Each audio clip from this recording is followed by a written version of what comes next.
You know that feeling when you're about to drop a few $100 on a subwoofer and the whole thing feels like a gamble? I've been there standing in the car audio shop, listening to a demo that sounds amazing, then wondering if the same punch will translate to my own rides. That hesitation is what I want to help you sort through before you hand over cash. Link is in the description if you want to check the product details on Amazon.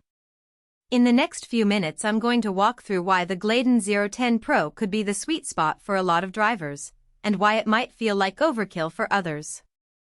First off, let's talk about what a 10-inch sub actually does in a real-world car environment. It's not a kitchen appliance you plop on a countertop, it's a piece of the soundstage that fills the low-end gap you feel rather than hear.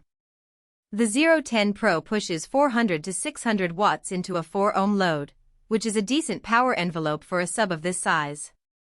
What that means in practice is that if you're cruising with the windows down on the highway, the bass won't get lost behind the wind noise. I've taken a similar Gladen 10-inch model on a road trip across the Midwest, and the low frequencies stayed solid even when the engine roared past 70 miles per hour.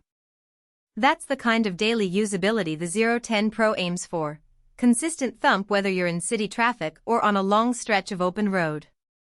Now, the biggest hidden trade-off with any 10-inch sub is enclosure size.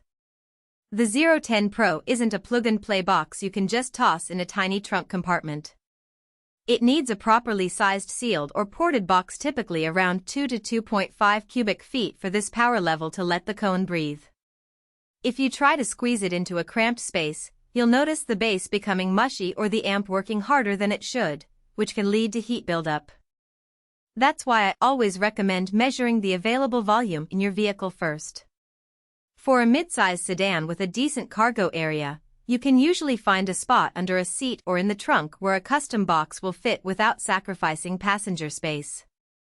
If you're driving a compact hatchback with limited cargo room, the 010 Pro might force you into a compromise that feels more like a DIY project than a ready-to-install upgrade.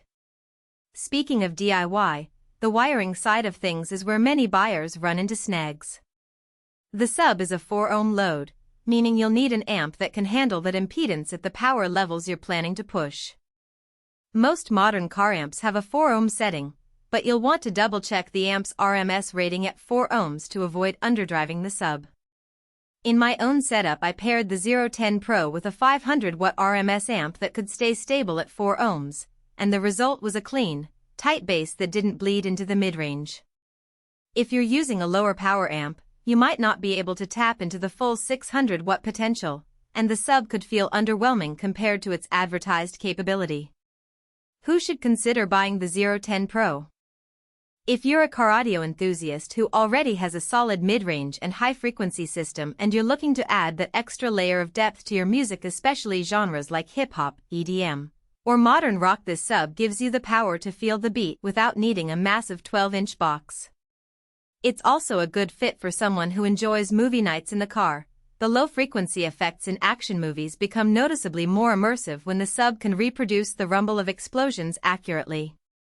For those who already own a decent amp and have the space to build or buy a correctly sized enclosure, the value here comes from the combination of power handling and the relatively compact footprint of a 10-inch driver.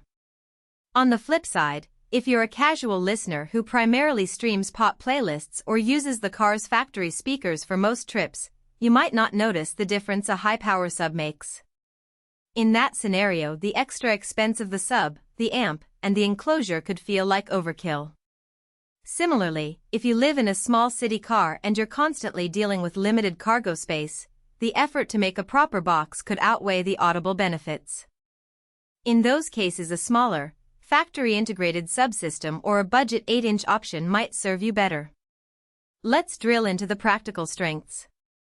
The first is the bass response depth. With 400 to 600 watts at its disposal, the cone can move enough air to create a low-frequency sweep that you can actually feel in the seat. That translates to a more immersive listening experience for tracks that rely on sub-bass, like Boom Boom Pow or God's Plan.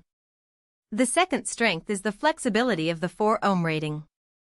It allows you to pair the sub with a wide range of amplifiers, from modest 300-watt units up to high-end 800-watt rigs, without needing a custom transformer or complex wiring tricks. Finally, the